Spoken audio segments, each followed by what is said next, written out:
beg to move that this House do now adjourn. The question is that this House do now adjourn. Caroline Lucas. Thank you very much, Madam Deputy Speaker. In this global week of advocacy for fossil fuel non-proliferation, I want to use this debate to call on the government to deliver on the climate leadership that was promised while the UK still has the COP26 presidency, by helping to initiate a negotiating process for an international fossil fuel treaty to phase out fossil fuels. I want to set out the context for this treaty, the idea for which originated several years ago with parliamentarians in the Global South and has now been endorsed by over 200 worldwide. I'll lay out some of the reasons why such a treaty is necessary and ask the Minister some key questions about the government's strategy for ending fossil fuel production. Now, according to the latest IPCC report, the burning of coal, oil and gas account for around 86% of all carbon dioxide emissions in the past decade. There is global consensus that on scientific, economic, public health, justice, moral and countless other grounds, we have to end our deadly addiction to fossil fuels, and we have to do it fast. At the Glasgow Climate Summit, under the UK's ongoing COP presidency, for the first time since the original UN Framework Convention on Climate Change was negotiated in 1992, fossil fuels were finally referenced in the outcome text, albeit only committing to a phase-down of coal. But the fossil fuel age is well and truly over, and the only debate to be had is how quickly, successfully and fairly we act, whether we urgently transition to a zero-carbon economy or whether we decline into climate chaos. I will. I thank the Honourable Lady, my colleague on the Environmental Audit Committee of Green Way. Would she agree with me that one problem we face is because of her colleagues in Germany forcing the closure of nuclear power plants? Actually, they are burning more fossil fuel than before, and if we actually had a nuclear future, we'd actually be able to have a lower carbon footprint in this country, and if only Germany would follow that lead.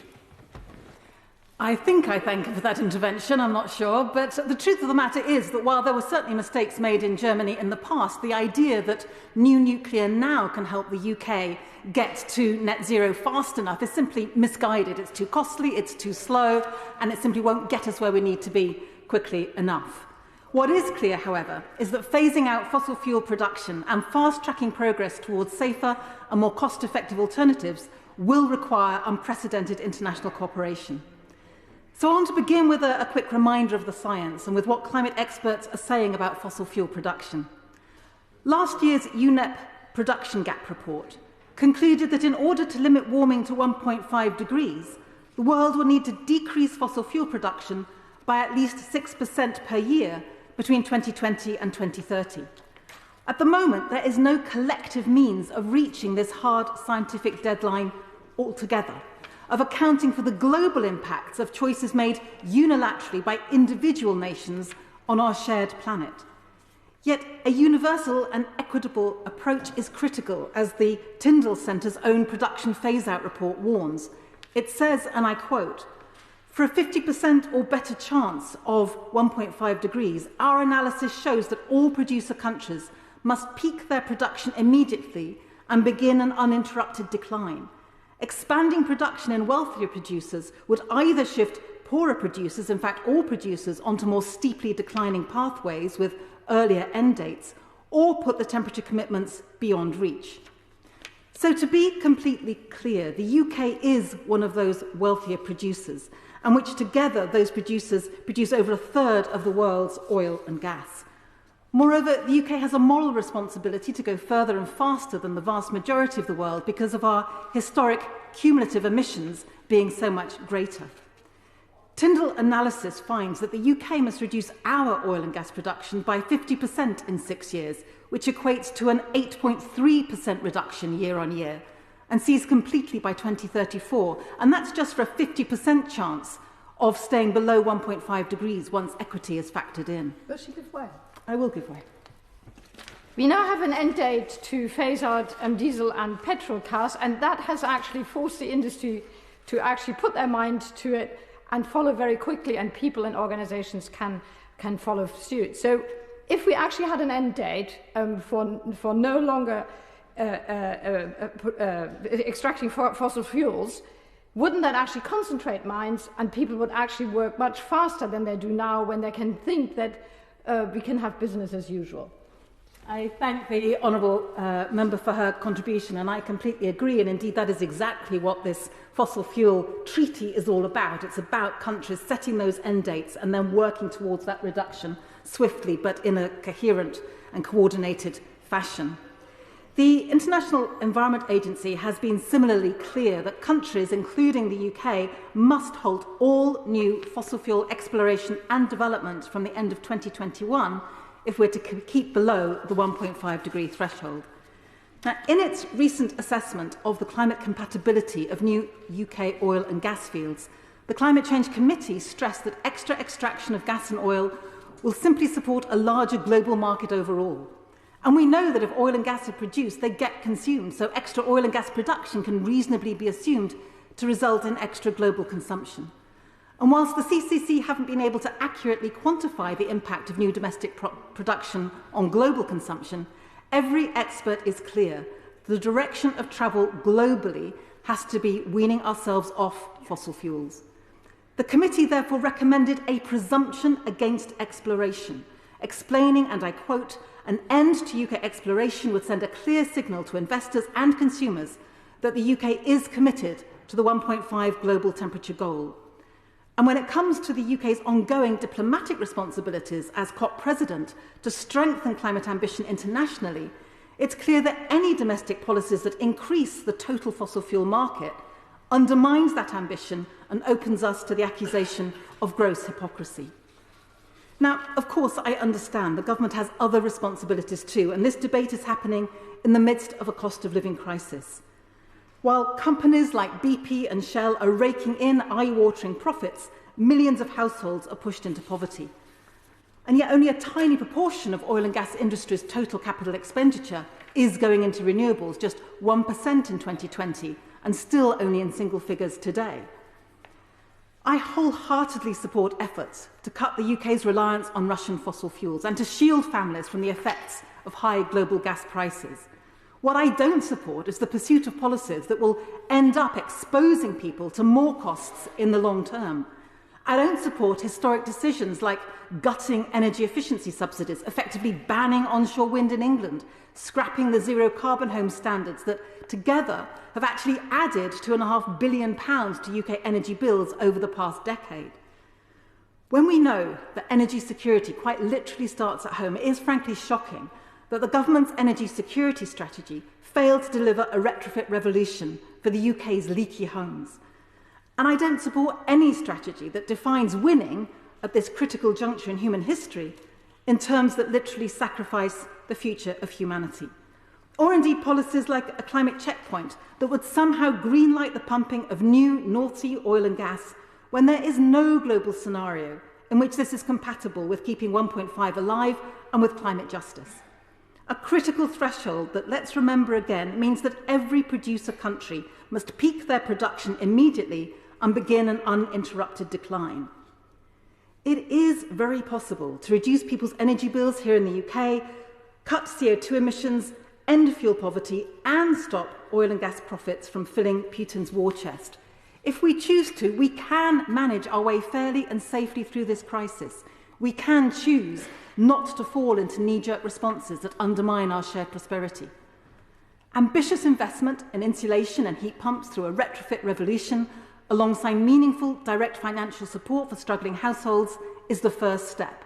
As the CCC says, and I'm going to keep going, the best way of reducing the UK's future exposure to these volatile prices is to cut fossil fuel consumption on the path to net zero, improving energy efficiency, shifting to a renewables-based power system, and electrifying end uses in transport, industry and heating. Any increases in UK extraction of oil and gas would have, at most, a marginal effect on the prices faced by UK consumers in future. Systemic change is the next step, ambitious, consistent and aligned with 1.5 degrees. The very opposite of immediately turning off the taps now, not something that I have ever advocated doing, so I hope the Minister won't repeat his department's regular assertions that those of us who are campaigning against new extraction are envisaging an immediate closing of the taps. We are not and never have. In fact, many of us are fiercely calling for a just transition for offshore workers. And I'd remind the Minister that it was MPs on government benches who voted against my amendment to the Skills and Post-16 Education Bill, which would have helped oil and gas workers access jobs in renewable energy more easily. Now, given that we are operating within the immutable reality of hard physics, it is short-term policies like licensing more oil and gas production that actually increase the likelihood of being forced into unplanned shock actions. To put it another way, if we turn on more taps, as the government energy security strategy suggests, it's inevitable that we'll end up watching the floodwaters rise on the future and be forced to take drastic action.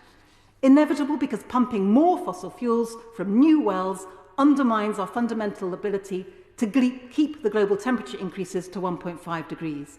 Why would anyone choose that trajectory, no matter what the perceived short-term benefits, rather than take a sensible, managed global approach to fossil fuel production? Why indeed? And yet, without a fossil fuel treaty to constructively guide us through what is a life-critical mission, we risk sleepwalking into just such a scenario. The 2021 UNEP Production Gap Report warns that governments currently plan to produce more than twice the amount of fossil fuels in 2030 than is consistent with limiting heating to 1.5 degrees. The IPCC's latest report warns that emissions from existing and currently planned fossil fuel infrastructure are higher than the pathways for 1.5 degrees allows. No amount of political wishful thinking can magic away the science or the threat of catastrophic global heating if we don't start to act globally now to manage fossil fuel production and phase out. So my first question to the Minister is whether he will tell us whether the UK does have a date by which it plans to end fossil fuel production. Does it have a coherent roadmap to get us there? And now just a few words about the Fossil Fuel Non-Proliferation Treaty itself. It originated in 2015 in Pacific Island nations. It's been endorsed by 43 cities and subnational governments nationally, from France to Costa Rica to Australia. And it's backed by over 2,700 global scientists, Nobel Peace Prize winners and climate leaders. And it stems from the recognition that the world ultimately needs a formal process, a legal architecture, to deliver a negotiated instrument on the managed transition away from fossil fuels. And of course, that will require building political momentum, both within and outside the UN community. International cooperation is vital to enable countries to reduce their mutual dependence on fossil fuels, to manage the decline of production, to support workers and communities, to transition rapidly to renewable energy and build more diverse economies. There are three main elements to the treaty proposal. First, prevent the proliferation of fossil fuels with a worldwide moratorium on the development of all new oil, gas and coal reserves so that we see an end to new exploration and production. Second, manage the decline of production, so phasing out existing stockpiles to include the removal of production subsidies, dismantling unnecessary infrastructure and shifting support to safer and more sustainable alternatives. And finally, speeding up a just and equitable transition to 100% renewables. So will the Minister tell us if the government disagrees with any of those objectives? And if it doesn't, is he prepared to join others in advocating globally for such a treaty? And of course, we don't have to wait for the treaty. We can start now by scaling up domestic measures to reduce fossil fuel supply alongside reducing demand. As the Minister will know, the CCC's pathways see the unabated consumption of gas virtually eliminated by 2050. And it recognises that even with a significant role for CCS, total UK gas consumption must fall by 50% by 2035 and 75% by 2050. Now, according to official figures, it takes an average 28 years in any case to go from discovering a new oil or gas field to production, bringing us neatly to that same date and reinforcing yet again the unsustainability of granting new exploration licences. What's more, 70% of what is left in the North Sea basin is oil, not gas, and not even the type of oil that we use in UK refineries anyway.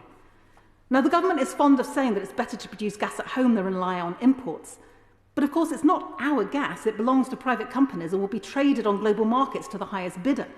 And contrary to what the government often claims, the carbon intensity of oil and gas produced in the UK is, in fact, pretty average and, in fact, higher than that of Norwegian gas, our main source of imports.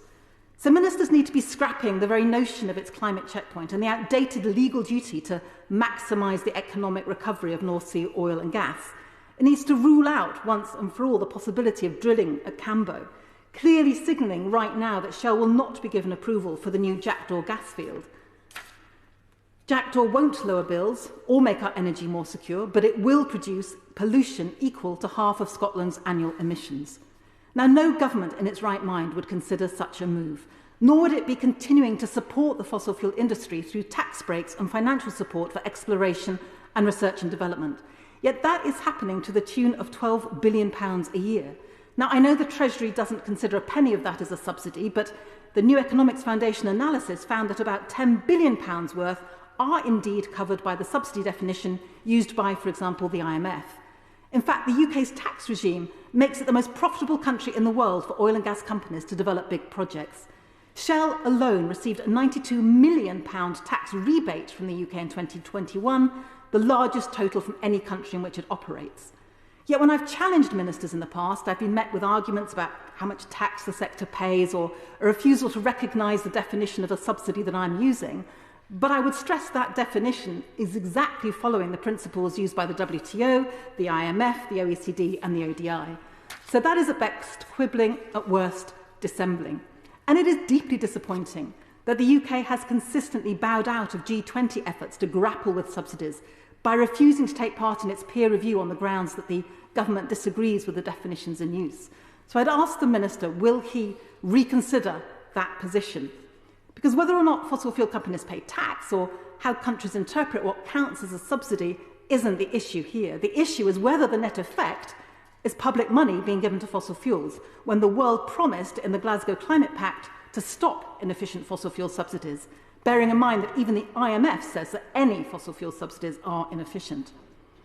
Now, I just want to quickly touch on coal, because Glasgow also gave us promises about coal. The Minister will know that the UK made it one of its 4 priorities at COP26, with the Prime Minister declaring that Glasgow sounded the death knell for coal power. We're also a founding member, of course, of the Powering Past Coal Alliance, all of which makes it particularly puzzling that government has failed to take a stand against the Aberpergwm deep coal mine in South Wales, extending its licence. This would allow it to run to 2039, extracting a further 40 million tonnes of coal and emitting up to an estimated 100 million tonnes of CO2.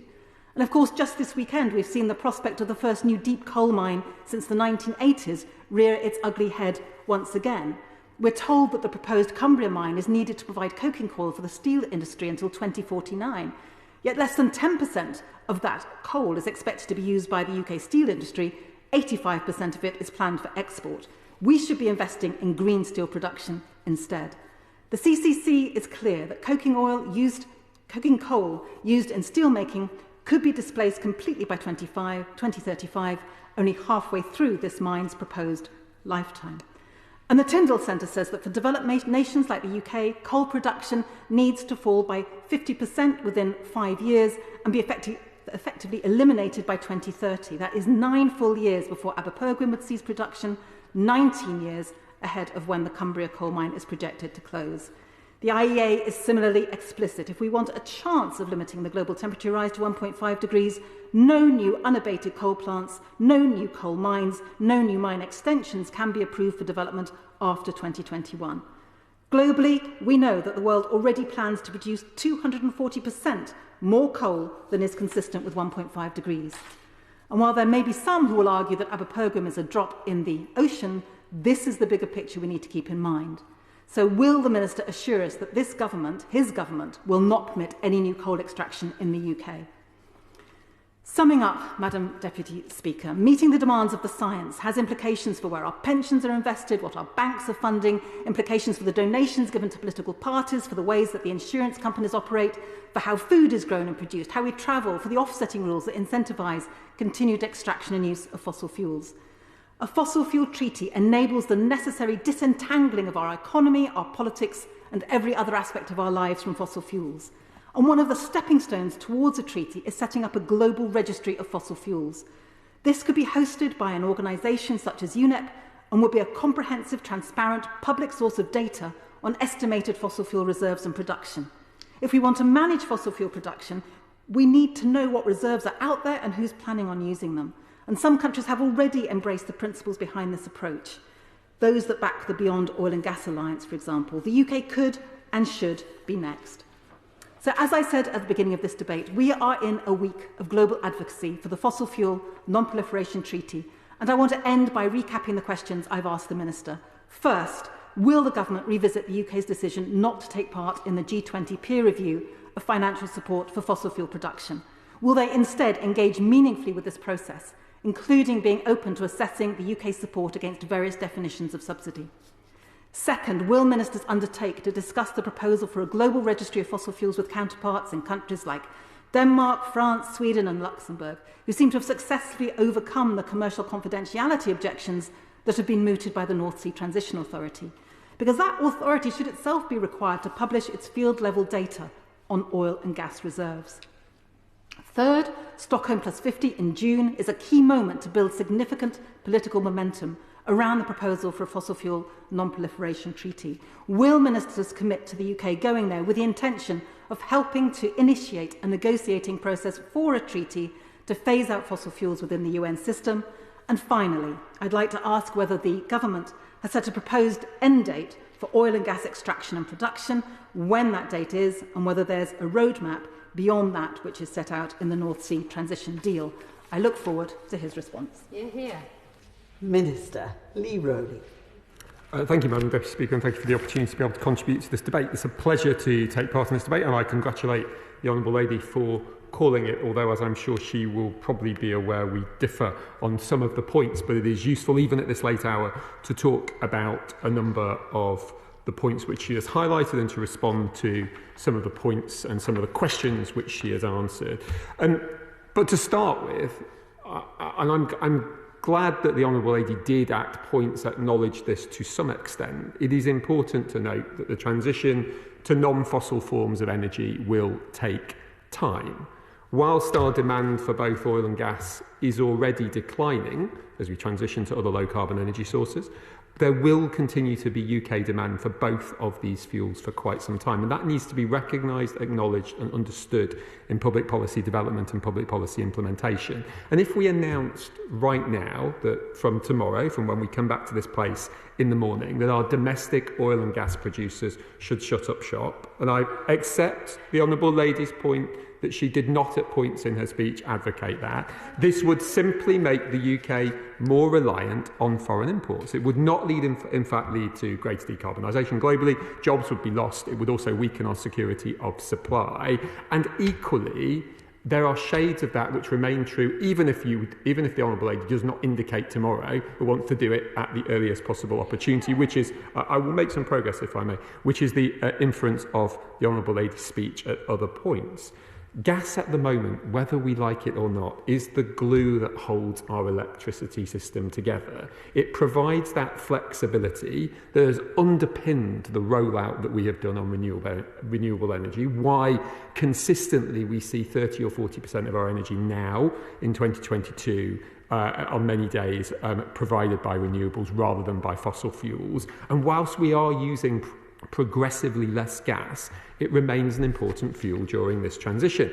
And as a mature basin, as the UK continental shelf is, where some fields are reaching at the end of their lives, production will decline. But that does not mean that there will not necessarily be continued development. It is legitimate to both accept the principle of decline while still ensuring that we develop and give the opportunity to develop where we can. And some of the things which we've seen in recent months would indicate it is sensible in a long-term phase of reducing oil and gas production, that we seek to maximise oil and gas production in or close to the United Kingdom, as opposed to others who provide the alternative. I won't give away, if I may, because I don't have a huge amount of time left. And in taking that time, in accepting that there is time that will be needed to get there, we also have to accept that we should have confidence in the story we've got to tell as a country. We have made significant progress in the last 30 years under governments of all colours, emissions down 40%, the economy up by nearly 80%, renewables now making nearly 40% of our electricity generation in 2021, up from 7%, and by far the most advanced decarbonisation of any Western country. Those are not things to just be tossed aside as if they are non-consequential. They are important indicators of the desire and the intent of this government, building upon the desires and intent of previous governments, to make progress on this important area of policy. And I hope it provides some indication, if not to the Honourable Lady, from the tradition she is from, but to others who may be watching this debate, that we are serious about this and that we intend to ensure that we make good progress, which we wish to do. With that in mind, turning to some of the questions which the Honourable Lady has asked of the Treasury bench, the first question, or the last question that she asked, whichever part of the speech you want to take it from, was: would we commit to any new extraction? When we would commit to a date of fossil fuels finally ending in terms of UK production? And I say gently to the Honourable Lady that fundamentally misunderstands, in my view, the challenges we are facing and what we are trying to do over the long term. The ultimate goal is to get to a point where we are using as little fossil fuels as possible, but it is still the case that we are in a transition, as the Honourable Lady outlined, so we will need fossil fuels over the course of the 28 years which she has outlined, and in doing that, it seems sensible to look at what we can extract in or near the United Kingdom, and even when we get to that 2050 date, although it wasn't terribly discussed by the Honourable Lady, it is clear that we will still need fossil fuels at that point. It is a net zero, it is not an absolute zero, and even some of the documents which the Honourable Lady has pointed to, the IEA's report, the Committee on Climate Change, they all indicate that there will still be a requirement for oil and gas with the relevant offsetting technologies to be able to minimise the impact on the environment of those. And I see these sort of grand gestures of incredulity from the opposition. The reality is, if the Honourable Lady is quoting from those documents, the Honourable Lady should also acknowledge within those documents there is a recognition that there will still be a requirement for oil and gas beyond, and that extractive technologies to support and minimise the usage of those fossil fuels will mitigate their impact on the environment and on our Earth over the long term. Secondly, the Honourable Lady asked me the question about whether I would advocate for the fossil fuel non-proliferation treaty, and I'm afraid to say that I won't, because my concern, having looked at the non-proliferation treaty, is not with the objective of the non-proliferation treaty, because actually I think most of us agree with the overall principle of where we are trying to end up when you pull back the hyperbole and the emotion and the emoting and all of the like. It is the challenges underneath and the discussions and the scrutiny which we need to place on some of these discussions, which is actually really useful in order to understand the different approaches which are coming here. When you look at the original authors of the Non-Proliferation Treaty, Sims and Newell, and their writings that they wrote in 2018, they are talking not just about changes, not just about achieving this, not just about pulling together a treaty, but that treaty has underneath it a clear lowering of demand, a clear lowering of material consumption, and clear changes to people's diets. Now, ultimately, there are questions of choice, there are questions of individual agency, and there are choices of personal responsibility, which the treaty is seeking, as far as I can tell, to gloss over. But ultimately, to summarise, Madam Deputy Speaker, one has to choose one's own approach, and I accept and I respect the approach of the Honourable Lady who proposed this debate, and I'm grateful for the contribution. I do think we have shared aims, but I think we do have to agree on much of the content of this. We want to get to the same place, but what this government is trying to do is trying to put the rhetoric aside, trying to put the complaints aside, trying to base this on a reality of how we are trying incrementally, carefully and in a sustained way to reduce our impact on the world as a whole, to tread more lightly on the earth, but also to recognise that that will take time, to acknowledge that we have great opportunities in our country to get there, and to recognise that we are in a transition rather than an extinction. And ultimately, what the concern I have from the Honourable Lady's speech, if I may, is it was very long on critique and very short on answer. And those who oppose have a responsibility to propose. We have a set of plans, we have a set of frameworks, we have a set of documents, a set of strategies which are seeking us to get us to the end point of this and do it in that cool and calm and incremental way. I look forward to those on the opposition benches proposing those at some time so we can do the same critique that has been done today, because it will not hold up to what we've been able to achieve so far, what we are doing today, and what we seek to achieve in the years to come. The question is that this House do now adjourn. As mayors that opinion say aye. Aye. The ayes have it, the ayes have it. Order, order.